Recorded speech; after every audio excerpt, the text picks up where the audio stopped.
Ryan, in the past month since Parker was promoted to full-time assistant, I just want to know what you've seen out of him as a teacher, as a recruiter, and how you've seen him mesh with the staff. Yeah. Well, first off, it started really when Parker got here. I saw somebody who was really, really sharp, really good teacher, a problem solver, and then the last couple of years working with Matt Barnes on special teams, just seeing somebody that was a self-starter, communicated well with the players, and again, a really good teacher. So that was kind of the evaluation going into this thing. And the big thing for us was that there was continuity here with special teams. And so what we've done, and Parker's and Matt Barnes both have had a big part in this, is that we've really done I think a really good job of now taking the same terminology we use in special teams and carrying that over to offense and defense, so that when someone steps into a special teams meeting, they're hearing the same sound bites that they would hear when they're in their position meetings, and vice versa. So this carryover in all three phases, I thought that was really well done. And now as we head into the spring, we head into meetings, we'll kind of see how things go, but excited about how things are going so far. Thanks. Next up, Clay Hall, WSYX. Clay. Morning, Ryan. What does Marcus Hooker's future look like, given the suspension is second, I guess, here at Ohio State? Yeah, I mean, we're very disappointed and take what happened very, very seriously. And, we're going to let the process play out. He is suspended right now indefinitely. And, we'll kind of see, as things move forward, we'll make the decisions as we go. But want to get all the information first before we did anything. Got it. Next up, we'll go with Bill Rabinowitz with the Columbus Dispatch. Bill. Hi, Ryan. Could you just kind of break down how you envision the quarterback competition to play out this spring? Obviously, you got three guys, and it's perceived to be pretty equal. Can you address that and just how you're going to try to get these guys the reps they need? Yeah, well, we're going to try to get as equal amount of reps as we can. We're going to rotate the guys the best we can. We've kind of been through this before, and we've had several guys in there, and I think we do as good of a job of anybody of making sure that guys get equal reps and compete. And that's going to happen. I mean, there's going to be a lot of reps to go around. We have a very, large roster right now. We're almost at preseason level roster. I think we're at 112 maybe right now. And so that's a big number. So we're going to be able to get a lot of reps in the spring, which is really exciting. There's a lot of times we're going to be able to get three groups going. We're, 3, 4, even 5 deep at some positions right now. So the good news with that going into the spring is we're going to be able to get a lot of guys reps. If it was a normal spring where we were down at certain positions, you just wouldn't have as many reps in practice. We're expecting to get a lot of reps. So I see these guys getting a lot of reps, splitting them up as equally as possible and letting them compete. But I also think too, the way that I look at it is you have 15 practices in the spring and then you have preseason. And preseason number 1 is just the next practice of spring. It's just, they're not two separate entities. They're all a lead up into the preseason. So, you'll know when the time is right. We'll know when the time is right, like we have in the past here. But they all have a lot of learning to do. They haven't had a lot of snaps. And to be fair, they need to kind of spend some time in this offense learning. And then as we start to get them in the game situations through the spring and through preseason, we'll have a better idea. Thank you. Yeah. Next up, Tony Girdman with Buckeye Scoop. Tony. Ryan, just a couple of housekeeping things. Have there been any players to depart the program since the winter? And are there players who will be out in the spring that you can tell us who won't be practicing? And then lastly, with vaccinations being allowed for 16 and over in Ohio starting at the end of March, do you have a plan for that? And will vaccinations be required for the team? Certainly won't be required, but we're going to have a plan in place. All that information came out yesterday about March 29th. It's exciting for everybody. Excited that I'm available to get it real soon here. I think I'm scheduled for Friday, which is exciting. This really is a huge step for us moving forward. So we're really fired up about that. And we're going to have a great plan here for that. It's all kind of happening fast, but I know our medical people are working on it. I'm getting a bunch of texts here on how we're going to get this organized, but it is going to be available really, really soon. In terms of on the team, you kind of caught me off guard with that. I'm trying to go back and think. I don't think there's anybody who's left the program that I can think of. But 7 weeks or 8 weeks it seems like a lifetime. So I'm probably forgetting somebody, but nobody offhand that I can think of. And then is everybody healthy? Like are you willing to tell us you can't play this spring? Yeah, there's a pretty good list of guys that are coming off of some surgeries that will be, able to do most things throughout the spring. And there's going to be guys in limited fashion. I think for the most part, everybody will be able to do something. Now, some days may not be able to do full contact, may not be able to do team stuff, but for the most part, guys will be able to participate in some way, shape, or form. Thank you. Next up, Austin Ward with Letterman Row. Austin? Ryan, I know a coach is worried about every position, and you already talked about the quarterbacks, but if you had to pick one more battle that maybe particularly interests you this spring, what position do you kind of have your eye on there? Well, I think, there's a couple different positions, and they'll have kind of different story to them, I think, when you look at it. I think when you look at the linebackers, we lost 4 guys there. So that's going to be interesting to see in that room who steps up. And there's a lot of production in that room that needs to be accounted for. So that's going to be a very, very important in the spring. I think in the back end, there's some guys there who have done some really good things. Lathan stepped up in a big way late. Proctor really flashed at times. And so there's some guys back there that have done some things, but they weren't as consistent and didn't play or didn't play as much as some of the other guys during the season. And so really want to see how that back end starts to shake out as some new faces get in there. Corner is a big position for us. And so, we have 7 coming back, which is great. But also we need to build some depth there. So there's a lot of young faces back in the back end. I think we're off to a great start in terms of what we're doing. So that'll be exciting. In the offensive line, kind of an interesting, situation there with kind of some, we lose Josh and we lose Wyatt. Those are 2 big losses inside. So that battle will be fun to watch. And then the other one that's really, to me, very, very important is at tight end. Ruck is coming back and he's going to do some great things for us. Excited about that. But losing Luke Farrell, he was probably one of the more, underappreciated guys in his time here. He did a lot of things for us. And so that second tight end in the game is going to be important for us. And finding out who that is and let that competition play out will be critical. Next up, Dave Biddle with 24/7 Sports. Dave? Hi, Ryan. Thanks for doing this. It's good to see you. I want to ask you about the 2 analysts that you added with Paul Rhodes on offense and Todd Fitch on defense. Paul Rhodes on defense, Todd Fitch on offense. Why did you feel like it was important to add them? And can you just explain what their roles will be for you? Yeah, looked hard at that position. And we've, for whatever reason, we were kind of at those positions were a little bit younger.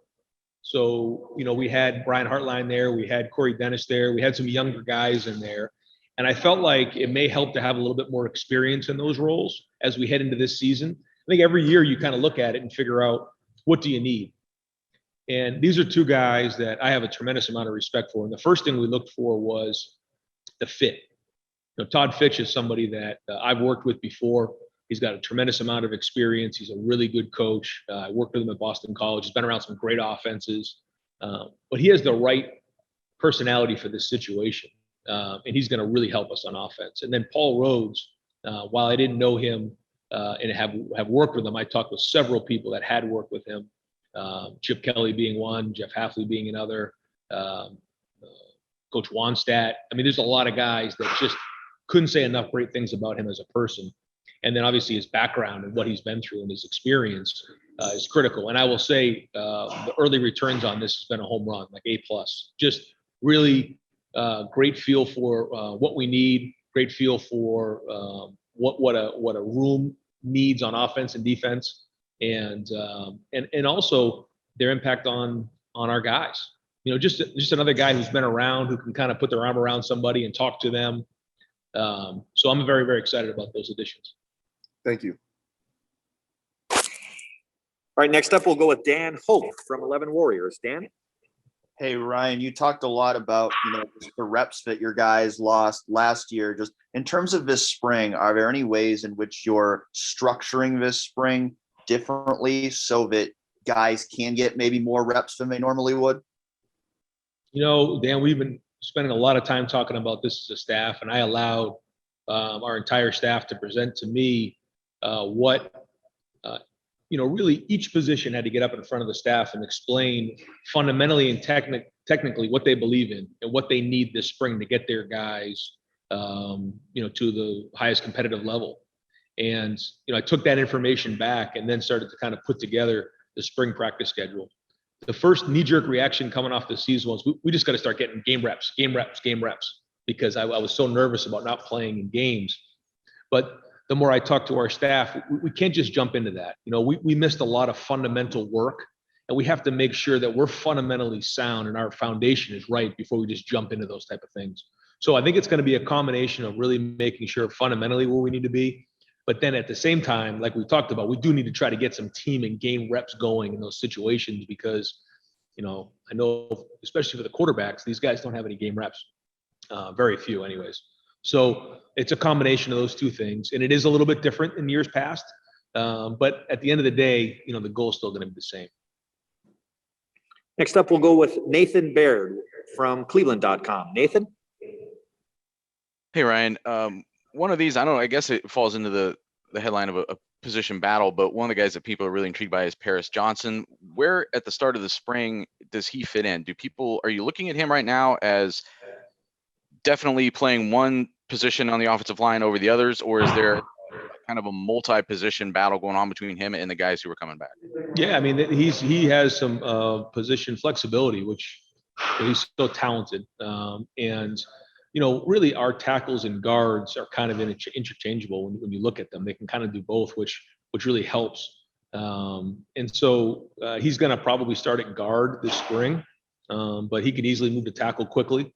And we'll try to find that right combination. But the idea always in the offensive line is how do you find the right five? You want to make sure that you have your best five linemen in the game and then go from there. And somebody like Paris who has some position flexibility is so just that much more valuable. Next up, we'll go with Bill Landis from The Athletic. Bill.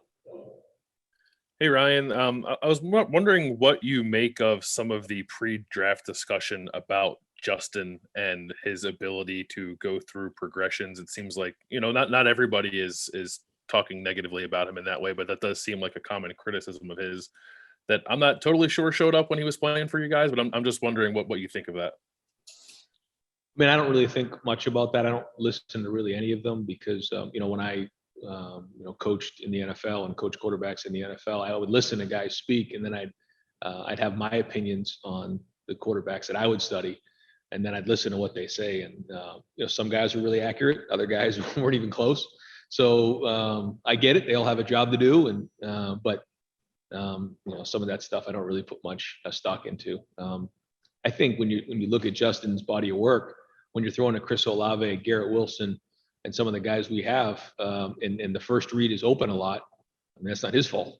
You know what I mean? Like, there's a reason why we put certain plays in. And if the first read is to go to Garrett Wilson or Chris Olave or, again, we have a lot of receivers who are really good. And they're open, that's where the ball goes. And part of that is good recruiting. Some of it's good game planning, whatever. But there was a lot of times where Justin got back to 2-3, sometimes 4-5. So he has the ability to do that. He's very, very intelligent, really sharp. It doesn't take much for him to learn a play, to get it. And whatever, NFL team asks him to do something, he will learn it very, very quickly. And one thing he's going to do is he's going to make a lot of plays. And when you look back on his career here, what he did, he made a lot of plays. So, people can, and this is the time of year in the NFL draft where people are going to kind of go after you a little bit and try to find your warts. That's fine. And they may find someone that's really perfect for their system and that they want to find somebody that really fits into a box. I can promise you this, Justin Fields is going to make plays in the NFL. And no matter what you do, no matter what you say, you can't put a value on that. Just his ability to make plays. And when he's out in space, with his feet, making throws down the field, those things are going to continue to happen at that level. So again, I always think great coaching is adjusting your scheme to the personnel that you have. And some team's going to get very lucky by drafting them. Next up, we'll go with Brendan Gulick, Buckeyes Now on Sports Illustrated. Brendan? Hi, Coach. Nice to see you again. Hey, I have to imagine there's an awful lot of teaching that goes on this time of year. Obviously, you had some turnover in some key positions. Quarterback is certainly one of them. But I'm curious how much you enjoy this time of year, the idea of teaching technique and working on fundamentals. I know you mentioned that word a little bit ago, but how much do you truly enjoy that part of your job of this time of year? And beyond that, which players that you've had a chance to spend some time around seem particularly open to, that kind of coaching? Well, yeah, to answer your question, I love this time of year. I love the ability to learn and to teach for these young guys, to get as many reps as possible without, this big thought of, the game right around the corner and the stress of the game, where sometimes you let emotion kind of get in the way. You can just worry about teaching. And I think that's, as a coach, that's the most fun you have, and the things that you enjoy the most. It's what I enjoy the most. Some guys have had great off seasons so far. One guy that sticks out for sure, especially on defense, is Zach Harrison. I think that the work he's put in during this off season, his body's already changing, his work ethic's off the chart. He's leading, he's in front of things. He just looks different. And hats off to him to a great off season. He just has a different look in his eye. There's several guys who are like that, but he sticks out for sure. Next up, we'll go with Tim May with the Tim May Podcast. Tim? Yeah, can you hear me okay? Gotcha. I just got my second COVID shot, so I'm a little shaky. Hey, Ryan, just real quick, how do you and Corey, I don't know if split up is the right word, but how do y'all handle the tutoring of the quarterbacks, especially going into the spring? And number two, are these guys, no matter how much they played, are they farther ahead than quarterbacks you ran into 8-10 years ago, just because of systems maybe they're coming out of just a 7-on-7 proliferation? Just sort of what's your reaction to that? Yeah, Corey runs the meetings, and I'm certainly a big part of that, but at the end of the day, he's coaching the quarterbacks, and I'm right there in practice with those guys, and we try to we got a lot of work to do this spring, so we try to divide and conquer. But I think offenses are much further along, and I also think that quarterbacks are further along, if that makes sense. I think that what we ask of these guys nowadays is much more than we asked 10 years ago. So I think it's all relative. But I do think there's an opportunity for young guys to come in and play a little bit earlier than maybe, like you said, 10 to 15 years ago. But I also think the landscape of college football has changed a lot. I know I've looked at things a lot different, going through my experience with Dwayne and with Justin, is you put so much work into these guys, and how many games are you actually getting out of them, in terms of on the field. Dwayne, you got 1 year. Justin, you get kind of a year and a half, whatever last year was.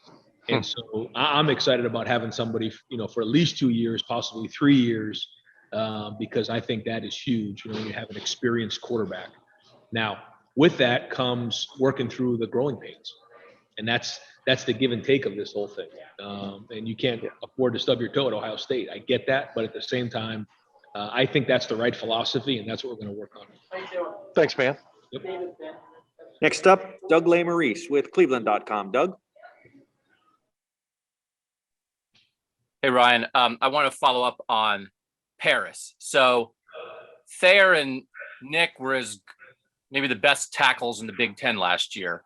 Paris is a huge prospect at tackle. If you have three guys like that, is it only Paris that would work at guard, or is there a world where if those three are three of your five best offensive linemen, one of the veteran tackles could be the one who moves to guard because they're veterans and they can do anything, and Paris is at tackle? Like, as you work those three, what are all the options? Yeah, you're right. I mean, having flexibility too for those guys is good for them. It's healthy for their future as well. So yeah, we're going to look at all those combinations and see what gives us the best chance. But the more we can do that of teaching guys both guard and tackle, the better off we're going to be, and the more combinations that we can get into. But we're not going to just get locked into one thought process for sure. We're going to look at them all and figure out what's best. and then find the right chemistry with those guys. So no, we'll look at everything. And in general, is it sometimes, if a guy's sliding spots, is it sometimes easier for the veteran to slide rather than the younger guy if Paris has played mostly tackle in his life? I think it's unique to each player in each situation. I mean, I think you can make an argument for both cases. I think you just have to let it play out and see. But I could see, either things happening. We're going to start with Paris inside and see how that goes. He did some really good things for us last year at guard, even, in the short body of work he had. But he's still young, and there's still a lot to learn as an offensive lineman. Not very many guys in their first and second year have played a lot of football here on the offensive line. So that's unique, and it's a developmental position. So it's going to take time. But we'll see how it goes, and I'll have a better idea as we get through the spring. Thank you. Yep. Next up, Joey Kaufman with the Columbus Dispatch. Joey. Ryan, you mentioned won't be required to get the vaccine, but from talking to guys on the team, are most expecting or looking forward or eager to get the vaccine, or will it take convincing for guys? Just kind of curious about that dynamic. I haven't polled the guys yet because it's all happened here in the last day or so, and we'll get a better idea, probably in the next week. I would assume that most guys would want to take it, but maybe not. It's kind of up to them.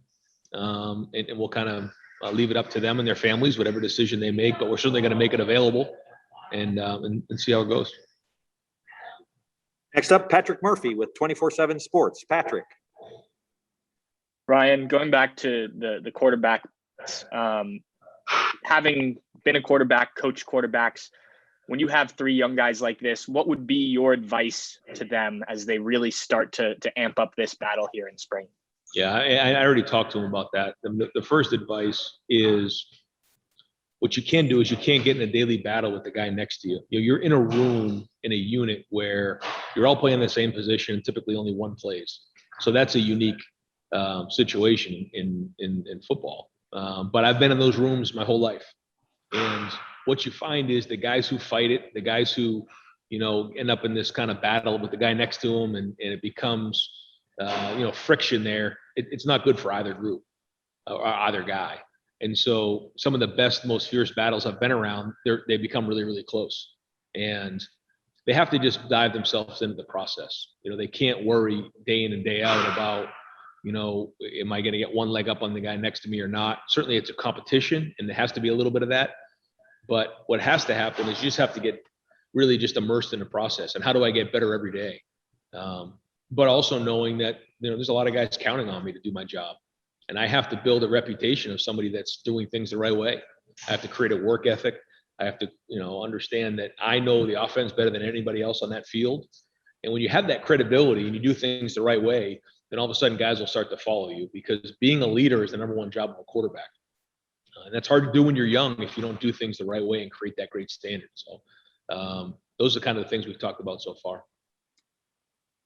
Next up, we'll go with Stephen Means with Cleveland.com. Stephen. Ryan, kind of two different questions here. For starters, a football question. Last year, you guys kind of got away from that six-man rotation. It was pretty much Garrett Wilson and Chris Olave. And I mean, they're pretty good, so it worked out. But now that these I guess sophomores now and also this freshman class is coming in, they're getting the normal year. Do you guys want to get back more to that six-man rotation, or is the expectation going to be it's going to be similar to what it was last year, where it's Chris and Garrett getting as many snaps as they can? But then also from a basketball standpoint, watching this team make that run last year as a football coach, I think you were at a game this year and also engaged with some stuff on social media. How exciting has it been to watch them make their run? You didn't see my shot yesterday on social media? Yeah. Who won the rematch too? You guys. I love basketball, and I love March Madness, and especially this time of year. Just great memories. My birthday's on March 12th, St. Patrick's Day, and March Madness. They all kind of go together, and just great memories being back home and watching basketball in this time of year. And I think Chris has done an unbelievable job this year. I think his team plays really, really hard, and almost won the Big Ten championship, played really, really well, took Illinois all the way to the end. I thought Illinois got a really good team as well. They'll probably make it really far. I'm excited to see, with the draw that they have, excited to see them. Sometimes that first game is the hardest. And once they get some momentum going, as long as they stay healthy, I think they're going to make a great run. It's been fun to watch them play this year. I think it's 3:30 on Friday or something. I'll be fired up watching them play. And going back to your question about the receivers, I think that we'll always try to play as much depth as we can. And the more guys that earn the opportunity to play more, they'll be in the game. And last year, again, as you look back on last year, it was a little funky with just the number of games we played. The second halves didn't play out the way we wanted them to. So it was kind of a combination of all those things, but we always like to play depth. Next up, we'll go with Tim Hall from 97.1 The Fan. Tim?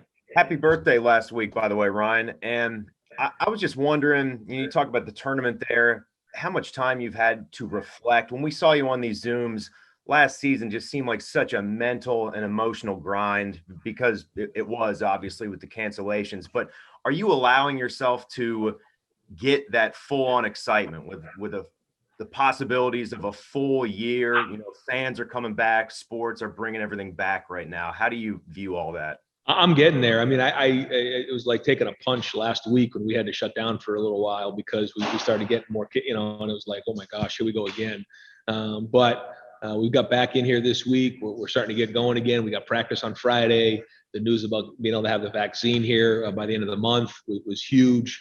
And so because of that, starting to see the light at the end of the tunnel here, starting to get some excitement going again.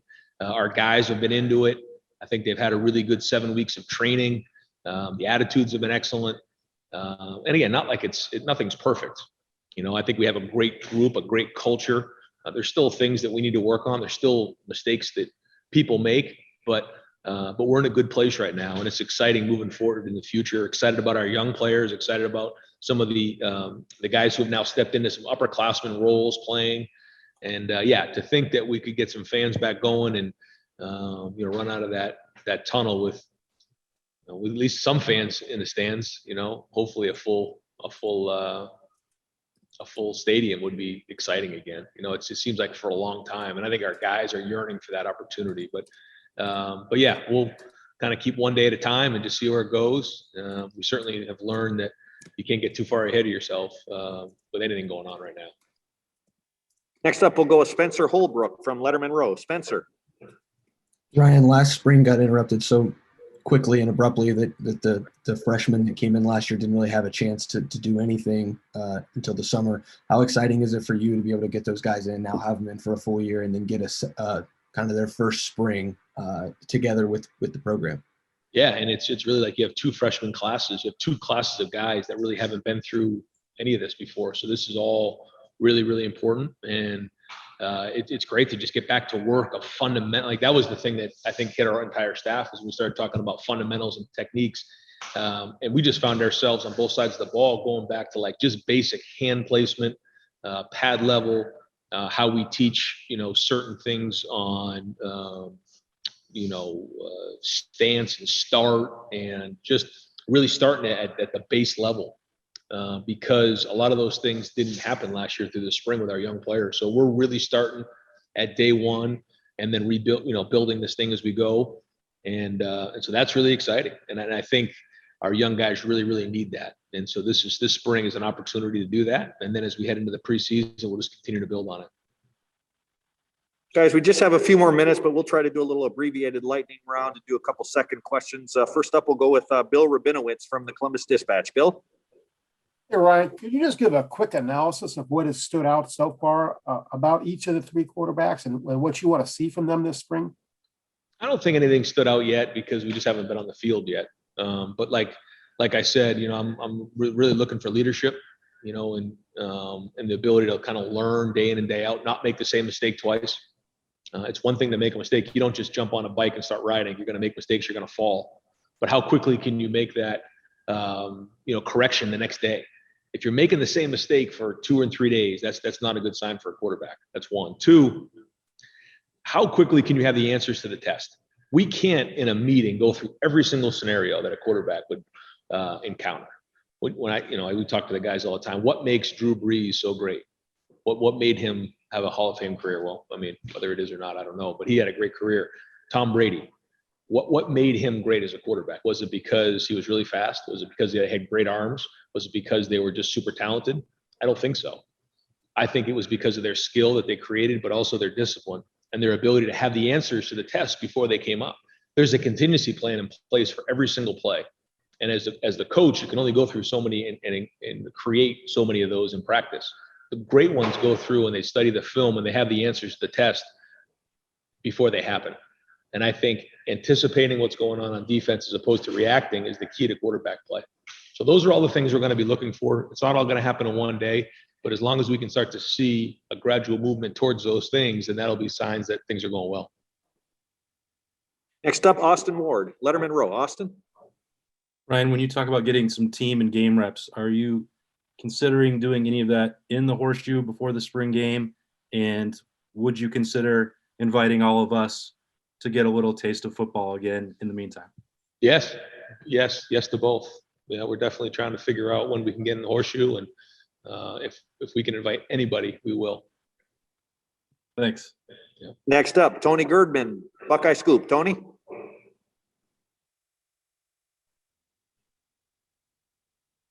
All right, I'm going to go on. He's on there. Okay, Thanks. sorry. Thanks, Ryan. What absolutely has to happen for you guys this spring? Like the number one thing?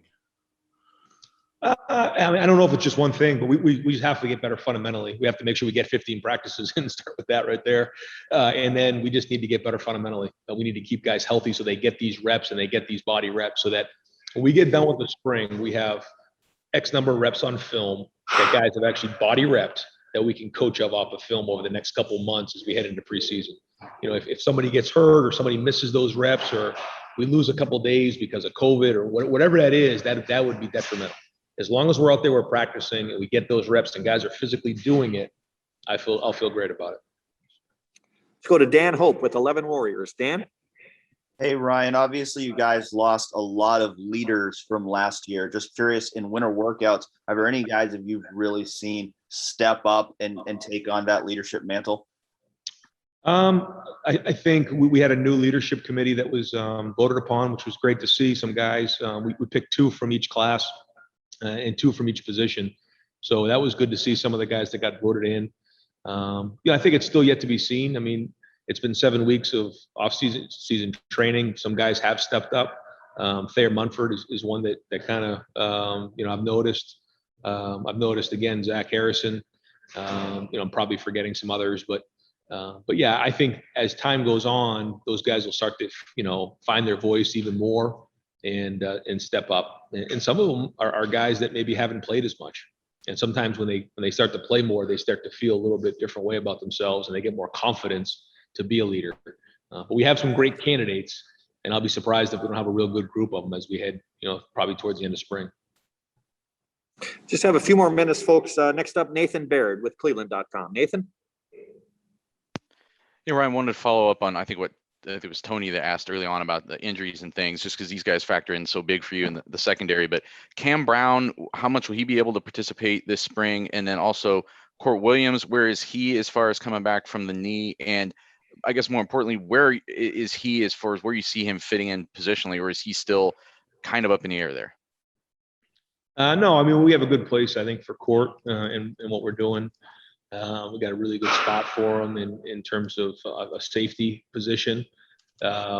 He'll probably be able to do some individual towards the end of spring practice, and the same thing with Cam Brown. We'll probably get him going with some individual, towards the end of spring. But it'll kind of depend on how much they're able to handle over the next month. But they won't be in terms of contact drills anything until we get into the preseason. Next up, we'll go with Bill Landis from The Athletic. Bill? Ryan, I'm just wondering the impact of keeping Al Washington on your staff. I know there was a kind of a public thing with Tennessee going on there. Just what did you make of how that process played out, and what do you think of being able to keep him? Well, I'll be blunt, and I share this. I didn't really appreciate the fact that it was public and how that all went down. However, I love Al. I've always have. He and I go back a long, long ways. He's like a brother to me, and I always want Al to have great opportunities. That's why he came back here. We talked about that when he came here. Is that I want Al to be a coordinator and be a head coach someday, and so he's going to always have great opportunities. And this was just one of those opportunities, and obviously glad he's here, and so are the guys on the team. And our final question today with Coach Day will go with Clay Hall, WSYX. Clay? Coach, your basketball ability was so evident yesterday on social media. I'm wondering, was it your handles? Was it your shot? Was it your defense that made you such a prolific player? It was probably my ups. You know, I dunk a lot, and on the fast break now, it was definitely shooting, and we had a couple good big men inside, so they would draw double teams, and so that I could space out the floor, and I'd make a few shots here and there. So did you ever consider taking that further instead of football? Yeah. Really? Yeah. I considered possibly playing both at some of the schools that I was being recruited at. I probably wouldn't have been just a scholarship basketball player, that's for sure. But I probably could have been on a couple teams, run around, make a few shots, bang into some people, start a few fights or whatever. That's kind of how it went down back then. Are you the reigning champion then in the pickup game at the Woody? I don't play anymore. I'm terrified of tearing Achilles, to be honest with you. But I'll bang around a little bit with the guys. We played a little 2-on-2 the other day. I was holding my breath the whole time. So I'm careful now. I'm like really worried about that at my age. Coach, I'm sorry. I got one more guy that needs to ask a question. We'll go to Dave Biddle with 24/7 Sports. Last one. Dave? Thank you, Jerry. Ryan, I want to ask about the running back competition. That's another very intriguing battle, I would think. All 6 guys are here going to be competing during spring ball. What's your view on the running backs right now? And do you feel like you'll have a good idea of the pecking order coming out of spring? I hope so. A lot of talent there, a lot of guys. And, we're going to give them great opportunity. They're going to have opportunity this spring. But, it's exciting to see those guys compete. And I don't really know, to be honest with you, how that's all going to shake out. There's some really good players there.